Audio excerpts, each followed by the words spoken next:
Now, the greatest radio shows of all time. Suspense. The Shadow Node. Washington calling David Harding, counter-spy. Classic radio theater. The Great Gildersleeve. Fibber McGee and Molly. Dragnet. Gunsmoke. The Lone Ranger. Now, step back into a time machine with your host, Wyatt Cox. Good evening, friends of the Inner Sanctum. Well, Jello, again, an episode of the Jack Benny program. This episode revolves around the Rose Bowl. This was originally broadcast January 3rd, 1954, as Jack tries to get him and Mary tickets to the Rose Bowl. The Jack Benny program.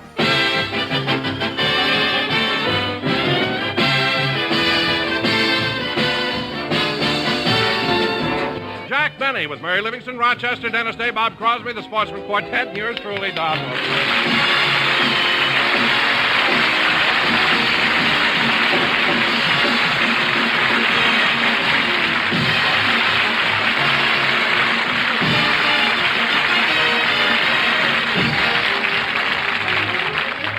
Ladies and gentlemen, Friday was New Year's Day, and 1954 was ushered in by the nation's gridiron classic, the Rose Bowl game, between UCLA and Michigan State, before a record crowd of nearly 100,000 people.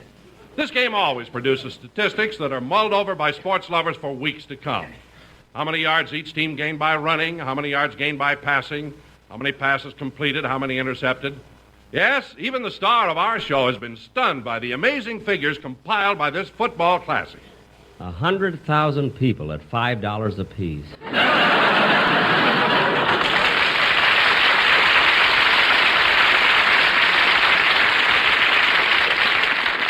Gosh, what a game. Must have been, Jack. It seems the Rose Bowl game gets more and more exciting every year. You're not kidding, Don. I can remember when it was only 80,000 people at $3 apiece. Anyway, Don, did you notice that play where Paul Cameron got the ball? I didn't see the game, Jack. You didn't? Wait a minute, Don. I thought I saw you in Pasadena that morning. Well, you did, but I went right home. Believe me, I'm never going there again. Oh, cheer up, Don. Maybe next year you'll win the prize as the best float. And take those roses out of your hair. You look silly. Besides, I thought Hi, Jack. Hello, Don. Oh, hello, Bob. Hi, Bob. Jack and I were just talking about the big game New Year's Day. You saw it, didn't you, Bob? Oh, sure. I haven't missed a game in the Rose Bowl since Bing bought it.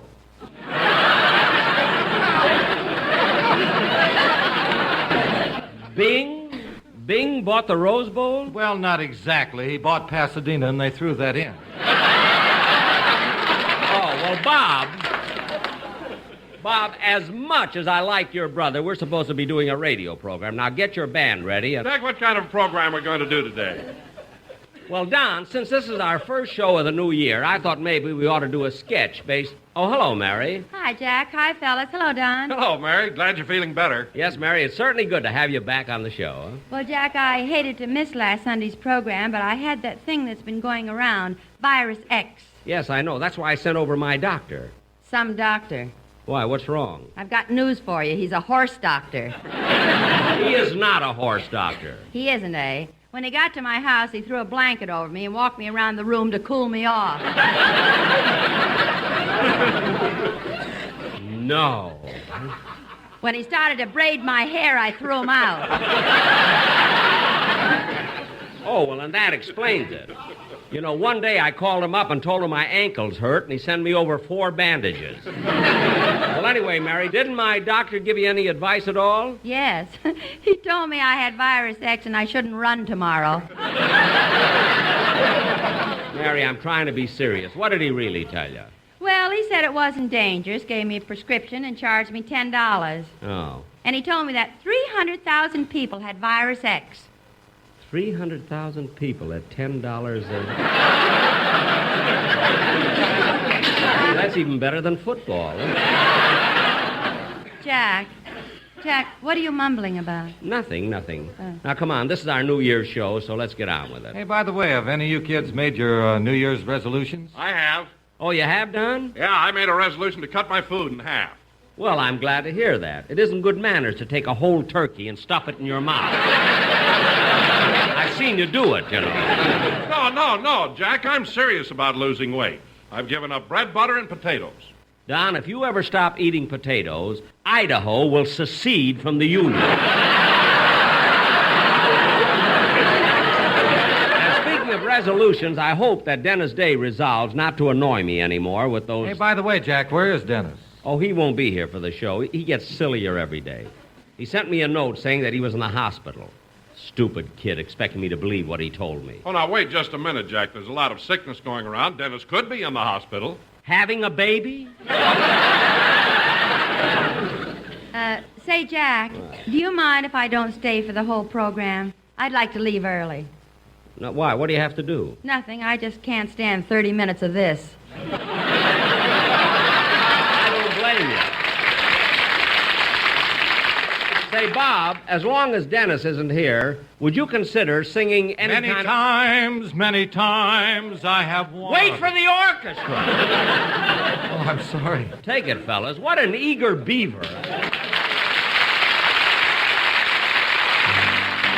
And while Bob sings, we'll take a break. From January 3rd, 1954, Jack Benny here on Classic Radio Theater with Wyatt Cox.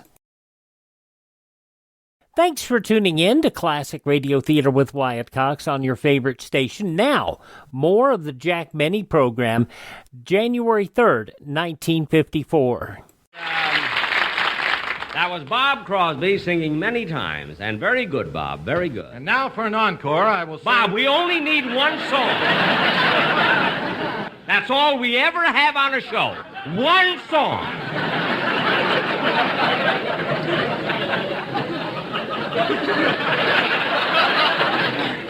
Now, look, kids, we've got a very important... Now, who can that be? Come in. Hey, it's Mel Blanc. I hope I'm not interrupting nothing, Mr. Benny. No. What do you want, Mel? Oh, I wanted to tell you that I'm available again. Available again? Yeah, I was sick with that virus, but Mr. Benny was kind enough to send over his doctor. Oh, Jack's doctor, eh? What'd he do for you? Oh, he gave me a shot, and now I feel fine.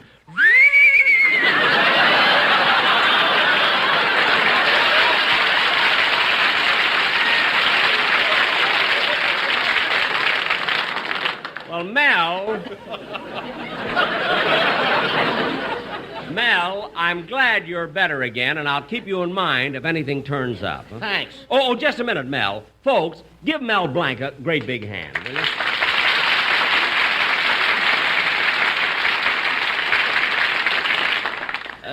You can go now, Mel. Oh, Mr. Benny, I don't like to mention it, but this year you forgot to give me a Christmas present. You just got it.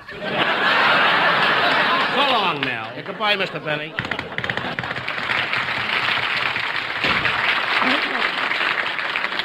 You know, Jack, I like Mel. He's always good for a laugh. Yeah, he was sure the life of the party at my house New Year's Eve. Well, Don, we certainly had a great time. You can say that again, Bob. And Mary, I'm awfully glad you were well enough to attend my party, too. Oh, so am I, Don. I had a wonderful time.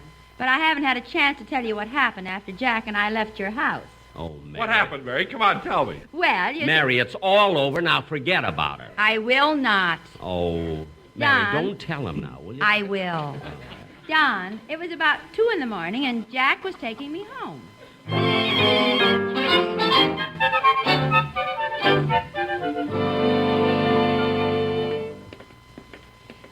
Oh, gosh, it was a wonderful party. Yeah, Mary, sure was a great New Year's Eve party. And isn't it a lovely night out? Sure is. What a beautiful sky. You know, the stars look so close, and they seem to be different colors. Red, pink, blue, yellow. That's confetti on your glasses. Oh, yes.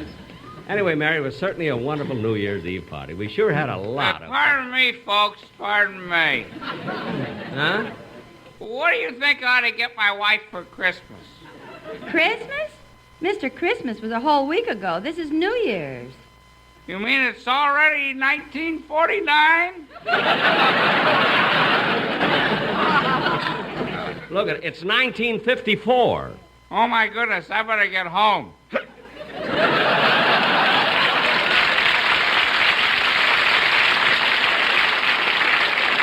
Well, everybody celebrates in his own way, I guess.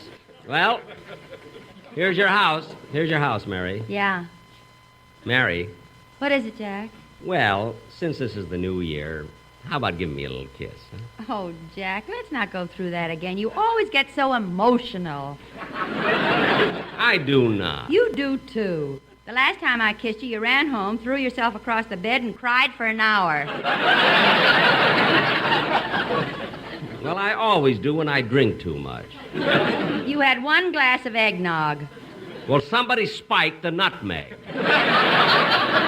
Anyway, Mary. Well, good night, Jack, and a Happy New Year. Good night, Mary. Hey, wait a minute, Mary. How would you like to go to the Rose Bowl game? Say, that'd be wonderful, but have you got tickets? No, but there's plenty of time. Look, the game doesn't start till tomorrow afternoon. Tomorrow? It's already 2 o'clock in the morning. Well, don't worry about it. I'll get the tickets. Come on, let's go in your house. I want to use your phone. That's an old excuse, but I'll take a chance. Oh, don't be silly. Now, let's see. Who can I... Well, I'll be darned. There's the blanket. You weren't kidding about my doctor, were you? Now, let's see. Who can I get tickets from? Jack, you shouldn't call anyone. It's 2 o'clock in the morning. Yeah, but it's New Year's. Now, who can I call for tickets? Well, let me see now. Do you know Red Sanders, the coach of UCLA? Not very well. But wait a minute. I'm pretty friendly with Jess Hill, you know, the coach of USC. I'll call him. The USC coach? Oh, he may have...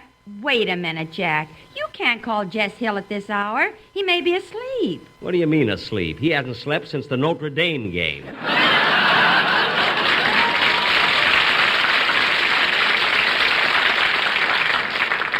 But maybe he isn't in a good mood. Wait a minute. I know who'll let me have the extra tickets if he has any. Who? Ronald Coleman.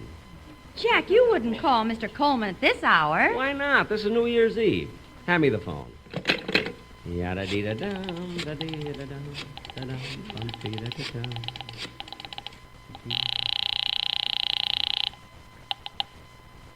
The Ronald Coleman residence, Sherwood the butler speaking. Sherwood, this is Mr. Benny. May I speak to Mr. Coleman? Mr. Coleman is asleep, sir. Asleep already? Didn't he celebrate New Year's Eve? Oh, yes. We had a rip-roaring time here till almost 9 o'clock.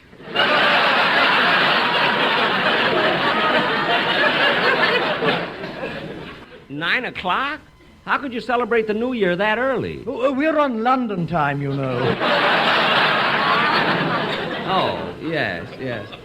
Well, Sherwood, the reason I call is to find out if Mr. Coleman has any extra tickets to the Rose Bowl. Oh, I'm sure he hasn't any. Oh. Well, in that case, Sherwood, I'm sorry I woke you up. But I do want to take this opportunity to wish you a Happy New Year, and that 1954 will be a year that you and yours will enjoy not only health and happiness, but I say, old chap, would you mind saying goodbye? There's a draft going up my nightshirt.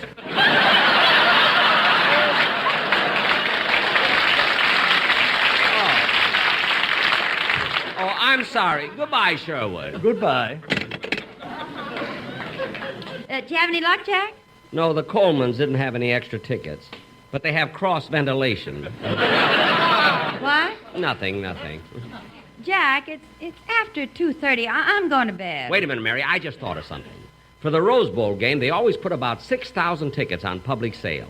All we have to do is go down and buy them at the box office. But, Jack, there'll be 1 million people there. All right, so look how early we'll be. Now, I'll call Rochester, have him pick us up in my car, and take us out to Pasadena.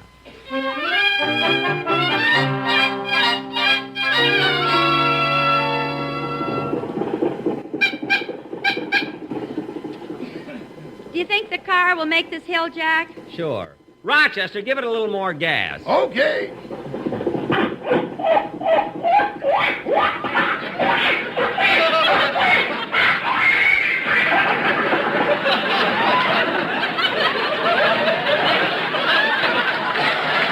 We made it, Mary. You can hop in now.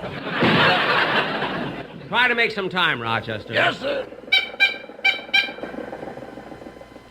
Say, Rochester, where were you when Mr. Benny called you? I was at a party on Central Avenue. Was the party over? Oh, no. In fact, it was getting bigger and bigger. Who gave it? I don't know. The people started died 6 years ago. Rochester, you mean the party's been going on for 6 years? Longer than that, some of the people there are still drinking near beer. Well, Rochester, don't they know that Prohibition was repealed? There's one old man there who doesn't even know it was started. Now, Rochester, I know a shortcut to Pasadena. Turn to the left on the next corner. Oh, wait a minute, Jack. If you turn left, you'll be going in the wrong direction. You should turn right. No, I think left. What do you think, Rochester? Straight ahead. Look, there's a policeman on the corner. Stop the car and I'll ask him. Pardon me, do we turn left here to get to the Rose Bowl? I don't know.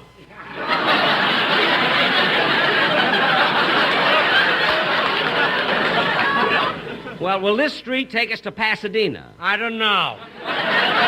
Well, does it lead into the freeway? I don't know. You don't know anything. A fine policeman you are. I'm not a policeman. Then why are you wearing that blue uniform? I'm a Western Union boy, but I look lousy in brown.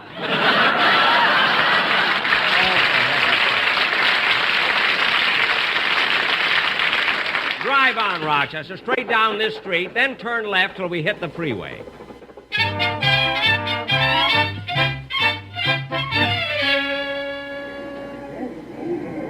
Gee, what a crowd. Yeah. Here it is almost noon. We've been standing in this ticket line for 5 hours. Yeah. Oh, look!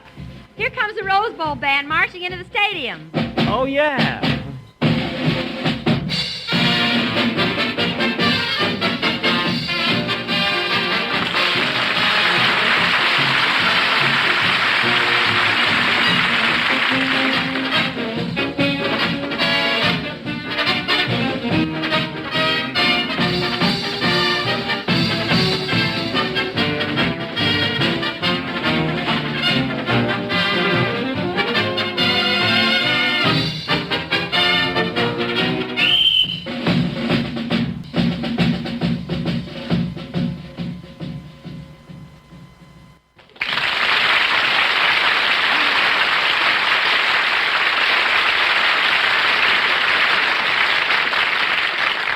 Mary, there's something exciting about a band at a football game. Yeah.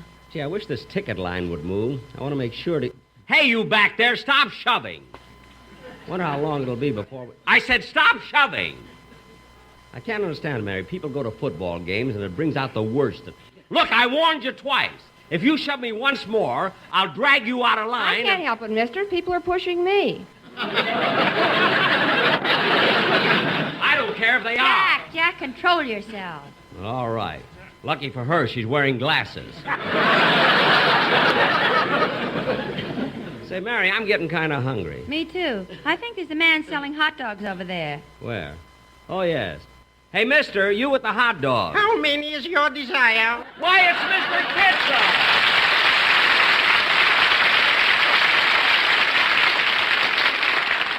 Well, Happy New Year, Mr. Kitzel. Likewise, and season's greetings to you too, Miss Livingstone. Well, same to you, Mr. Kitzel. And you know, this is a coincidence. The first time we met you was at the Rose Bowl, and you were selling hot dogs then, too. That was 8 years ago. These are the same hot dogs. I had some left over. Well, if these hot dogs are 8 years old, I don't think I want any. Mr. Bennett, to you I'll give the fresh ones, and they'll be only 6 cents apiece. Wait a minute. Hot dogs for only 6 cents apiece? Where do you get your meat? From a doctor in Beverly Hills.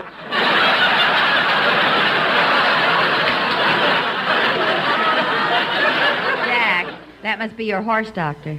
Do you want the pickle in the middle and the mustard on top, or the mustard in the middle and our Caro on top?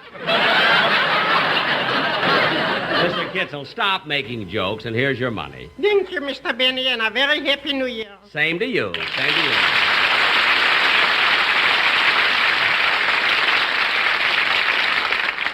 Say, Mary, gee, this hot dog tastes good. Oh, darn it, this line doesn't seem to move up at all. Boy, I sure hope we can get tickets. I'm so anxious to see the game. Psst. Hey, chum. Chum. Huh? You say you want to get tickets? You say you want to see the game? Tell you what I'm going to do. What? I got a pair of tickets smack on the 40-yard line, and you can have them for only $50.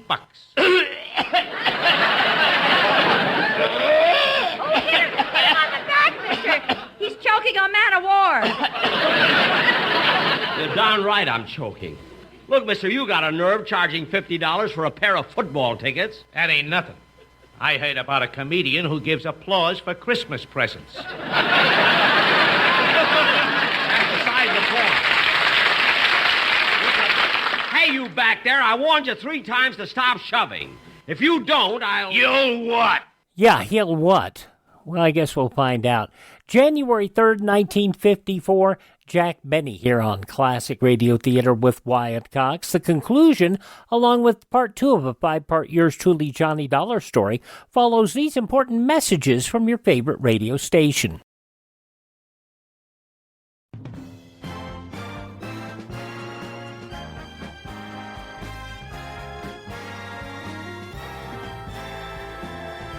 Thanks for tuning in to Classic Radio Theater with Wyatt Cox here on your favorite station.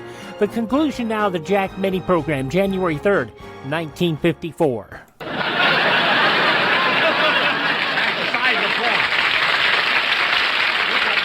Hey, you back there, I warned you 3 times to stop shoving. If you don't, I'll... You'll what? Gee, somebody must have taken her place. I took a place. I'm a husband. Well, congratulations. She's a lovely girl. Jack, move up. You're next to the ticket window. Oh, yes. All right, mister, how many tickets do you want? How much are they? $5.50. Well... Here's my money, Jack. No, Mary, I'll pay for these. I'll buy my own. I've still got money left from the May Company. Okay. 1 ticket, mister, please. Here you are. Give me 1 ticket right next to hers. Here you are, and boy, you too lucky. Those are the last tickets. How do you like that, the last ticket? Come on, Mary, let's get out of here. Boy, are we lucky. I had my heart set all year on seeing this game, and now I'm going to see it. Come on, Mary, we're over at Tunnel 16. Okay. Kind of chilly. I want to get a cup of coffee first. You want one, Mary? No, I don't want to get mixed up in that crowd. I'll go ahead and hold our seats. Okay. See you in a few minutes, Mary. Don't let them start the game without me. Let's see where I can get the coffee. Oh, there's the stand over there. Yada-dee-da-dum, da-dee-da-dum, da-dum. Oh, boy, I was up all night, stood in line for 5 hours, but it was worth it to get this ticket. Yada-dee-da-dum, da-dee-da-dum. Hey, mister. Huh? How many tickets you got to the game? 1. What'd you pay for it? $5.50. I'll give you $6 for it. What? Are you crazy? I've been looking forward to this game all year.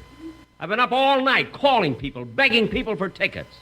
I drove all the way down here from Beverly Hills in that traffic. I waited in line all night to get this ticket. I'll give you $8. It's guys like you that always...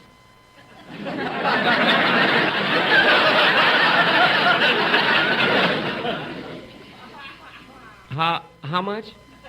$8. Mister, do me a favor, will you? What? There'll be a girl sitting next to you. Tell her you picked my pocket.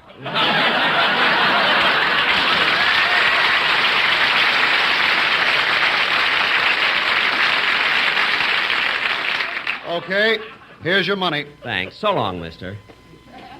Yada-dee-da-dum, da-dee-da-dum. Gee, I hate to miss that game. But then again, with this money, I can... Wait a minute. What kind of $5 bill did he give me? Look at the picture on it. Liberace. On the other side is his brother George. Hey, mister, come back here. Come back here. Come back here with my ticket.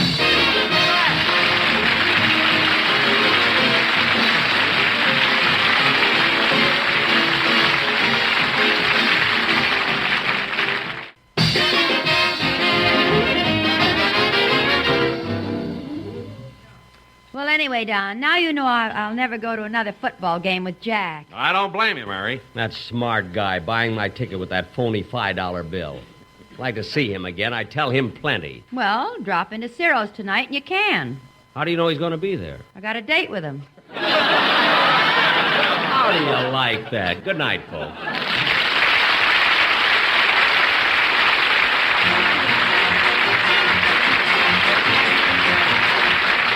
The Jack Benny program is written by Sam Perrin, Milt Josephsberg, George Balzer, John Tackerberry, Al Gordon, Hal Goldman, and produced and transcribed by Hilliard Marks.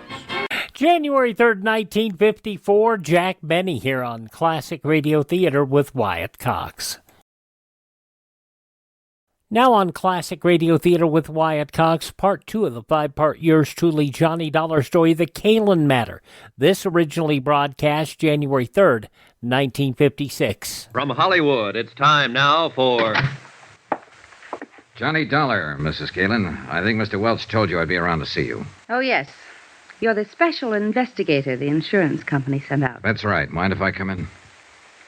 All right, Mr. Dollar. Thanks. In through here. Your company didn't waste any time, did they? Sending you out here, I mean. No more than you did in filing your claim. I have a right to it. With Eddie gone now, I need the money. I see. Sit down. Thanks. How many keys are there to that door? Keys? What do you mean? Your front door. How many keys do you have? Just one. And of course, Eddie had one. Why? What difference does it make? Just about enough difference to hang somebody. Cigarette, Mrs. Caylin?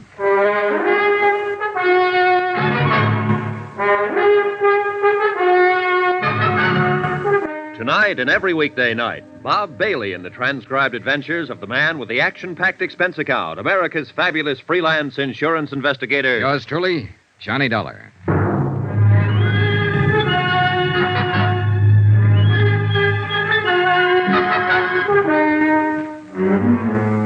From Special Investigator Johnny Dollar, location Los Angeles, to the Home Office, Trinity Mutual Insurance Company Limited, Hartford, Connecticut. Assignment, The Caylin Matter. Expense account continued. That's quite a dramatic statement, Mr. Dollar. Are you prepared to name that somebody who may get hanged? Not at the moment. Could it be that you don't have a name? That's possible, of course. That you're just fishing, so to speak? Bluffing? Now, why would I do that with you? I don't know, frankly, but you must have come here for some reason. Yes, I wanted to ask you a few questions. And you'd be smart to answer them under the circumstances. What circumstances? The only one I know anything about is the tragic one of losing my husband only 3 days ago. You have my sympathy, Mrs. Caylin. Sergeant Reynosa questioned me for hours. There's nothing more to answer. Will you go now, please? All right, if you say so. Your unwillingness to cooperate will undoubtedly prejudice your claim for the insurance. That's all you care about, isn't it? Finding some excuse for not paying off the policy. Now, wait a minute, Mrs. Caylin. I'm not crooked, and neither is the company. If a claim is legitimate, they pay it, always. I'm sick of being under suspicion, of being accused. I'm not accusing you of anything. All I'm after is some information. And if you refuse to give it... Good night, Mrs. Caylin. No, wait. Wait, Mr. Dollar. Yes? Don't go. Come back, please. I'm sorry. I've been under such a strain, on edge. Forgive me. That's all right. Forget it. I didn't mean what I said, but I've answered so many questions. And to go through all of it again, well, it seems so pointless. Yes, I understand. But I've found that people say things to me sometimes that they forget to say to the police. They're more relaxed, I guess. Don't feel they're on the spot so much. That's true. But I thought it was just me. No, you're not alone. I remembered something like that after I talked to Sergeant Reynosa. He wanted to know where Eddie hung out mostly, bars and so on. Could only think of two. What are the names of the bars, Mrs. Caylin? The Eloines on Beverly Boulevard and the Brass Monkey Inn down on the Strip. What difference does it make? Eddie wasn't killed in a bar. No, but he probably met people there, talked to them. You see, it's a matter now of trying to reconstruct his life, step by step, right up to the moment he died. You'd be surprised how much bartenders see and hear. And remember. I suppose they do. All right, Mr. Dollar. I'll be glad to answer any questions you want to ask. Good. One thing, though. I wasn't expecting visitors, of course, and I wonder if I could have just 5 minutes to change and freshen up a little. Oh, well, that's unnecessary. I won't be here long. But I'd feel better, really. Do you mind? No, of course not. Go ahead. I'll be right back. Pour yourself a drink, Johnny.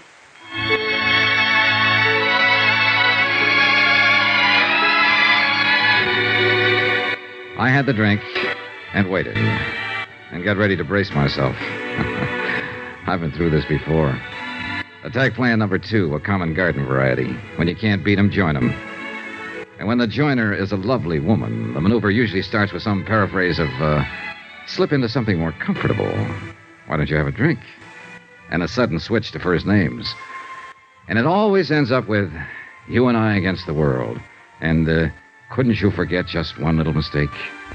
The little mistake being something like arsenic in a husband's coffee. Yeah, an old familiar pattern. And a first resort just as often as a last. She was gone 20 minutes, not 5, but it was time well spent. A carefully casual touch with the hair. Makeup skillfully softened. Perfume. And one of those frothy nylon jobs designed for that special evening in. Bugle call, charge. Like another drink, Johnny? Thanks.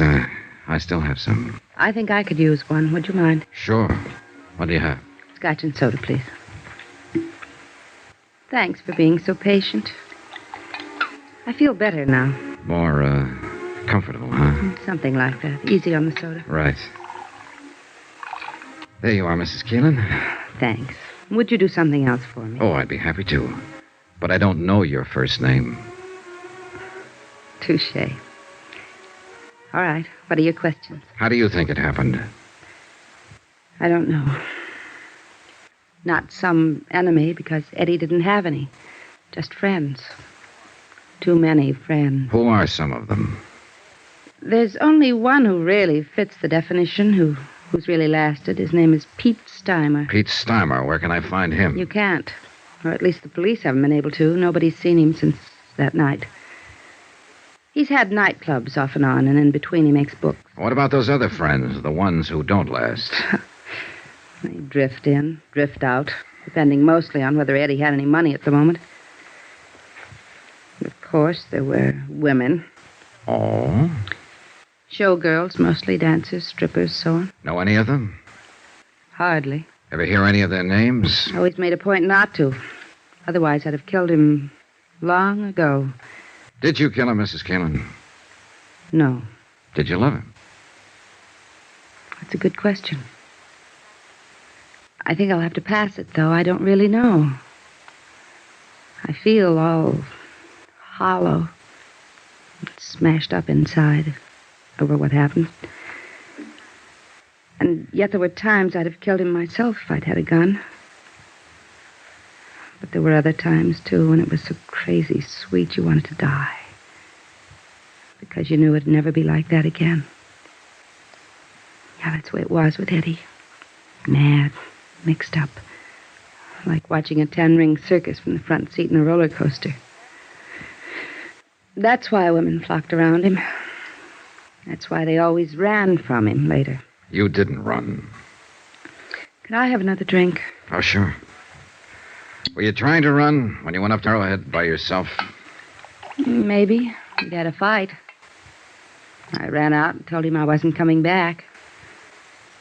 And only 3 days later, over the radio, I heard where he'd been found dead. Burned up in his car. Here you go. I guess they call it shock. I still can't really believe it, even though I know it's true. Well, I guess you should know. I understand you're the one who identified the body. I identified a wallet, burned black, a wristwatch, a ring.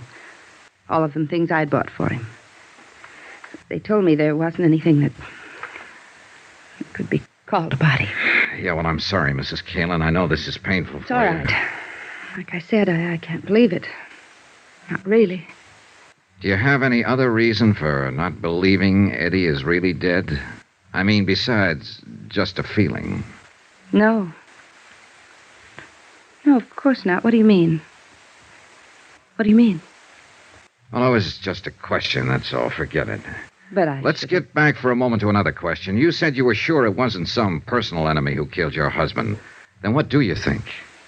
Well, the same as the police, I guess. They said Eddie won a lot of money that night from some gambler named Topo Leanley.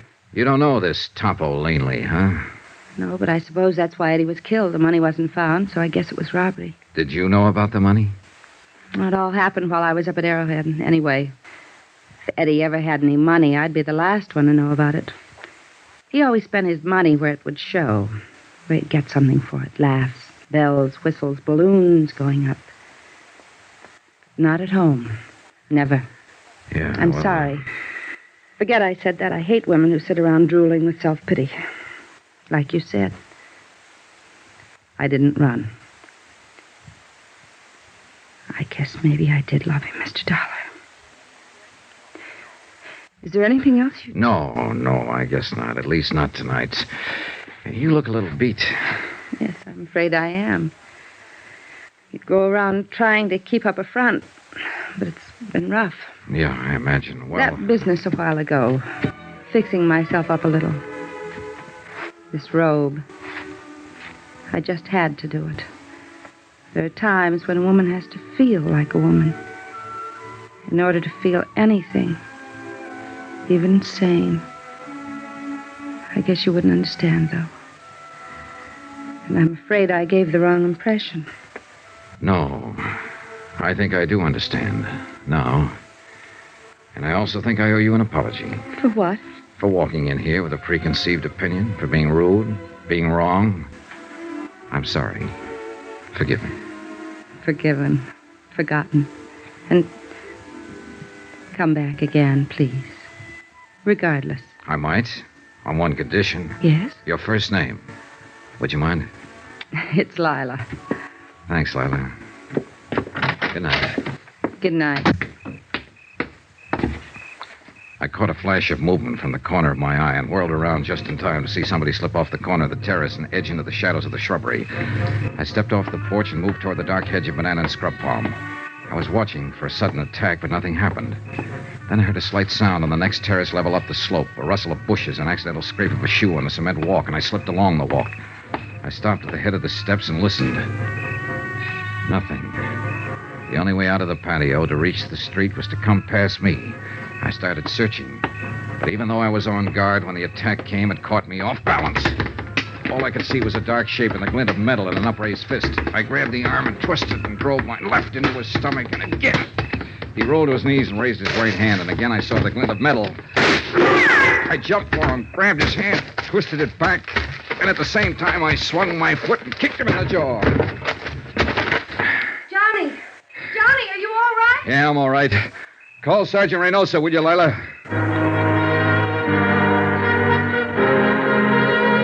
He was out cold.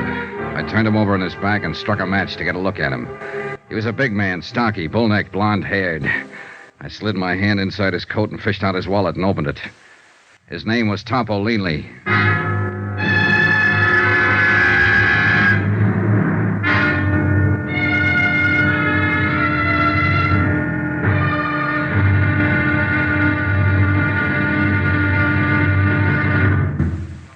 Now, here's our star to tell you about tomorrow's intriguing episode of this week's story. Tomorrow, we meet a Latin doll from Santa Monica, an erudite bartender, and a terpsichorean ecdysiast. And they're all in the cast. Join us, won't you? Yours truly, Johnny Dollar.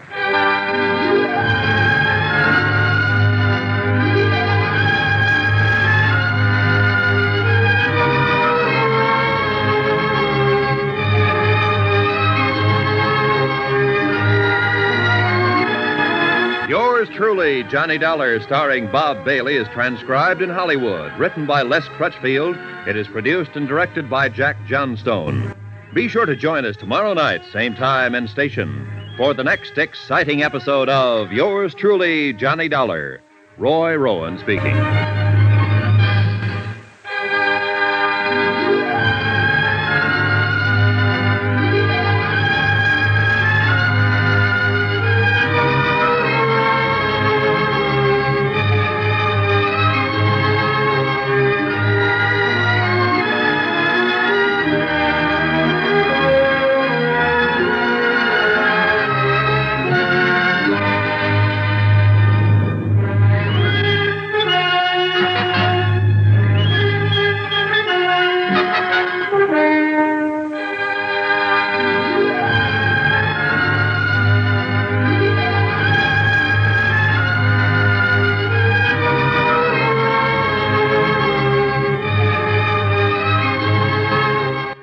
There you go, January 3rd, 1956. Yours truly, Johnny Dollar, here on Classic Radio Theater with Wyatt Cox. Visit my friend Ted at RadioMemories.com.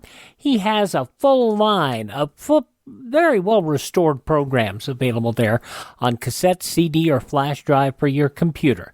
Check him out at RadioMemories.com. That's RadioMemories.com. Also visit my webpage, which is classicradio.stream. There you can stream our shows on demand. You can learn about building a classic radio collection of your own. You can contact me there, find our social media links. And, of course, if you're so inclined, you can buy me a coffee.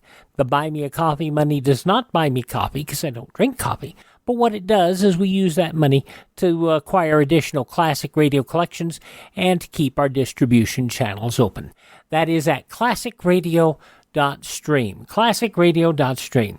Thanks for making us a part of your day. Thank this station, support their advertisers, and as always, tell your friends the great radio shows are right here at this spot on the radio dial. Classic Radio Theater with Wyatt Cox on your favorite radio station.